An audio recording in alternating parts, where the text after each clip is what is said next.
वाशिम जिल्ह्यातील कारंजा मानोरा येथील अतिवृष्टीबाधित झालेल्या भागाची काँग्रेसचे प्रभारी देवानंद पवार यांनी पाहणी करून शेतकऱ्यांशी संवाद साधला।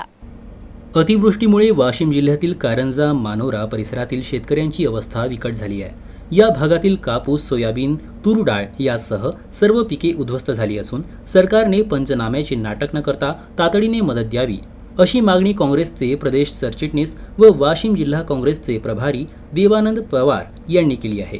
जिल्ह्यात अतिवृष्टीमुळे कापूस, सोयाबीन, अरहर, ज्वारीसह सर्वच पिकांचं मोठ्या प्रमाणात नुकसान होत आहे। हे असतानाही केंद्र सरकार तसेच राज्य सरकार गंभीर असल्याचं दिसत नाही। विमा कंपन्यांचाही त्याच्याशी काही संबंध नसल्याचे दिसून येत आहे। गेलेल्या वर्षी अतिवृष्टीमुळे पिकांचं मोठं नुकसान झालं होतं, तर पीक विमा कंपनीनं काही शेतकऱ्यांना पीक विम्याचा लाभही दिला होता। आता खरीप हंगामाच्या शेवटच्या टप्प्यात वाशिम जिल्ह्यात पुन्हा तीच परिस्थिती निर्माण झाली आहे। अशा वेळी विमा कंपन्यांच्या पॉलिसीमध्ये तक्रारीसाठी 72 तास लागतात, जे अत्यंत चुकीचं आहे। लोकसभा निवडणुकीत भाजपला झटका बसताच ते राज्यातील बहिणींचे लाडके झाले। लाडकी बहीण योजनेअंतर्गत अनेक अटी शिथिल करून महिलांना पैसे वाटप करण्यात येत आहे।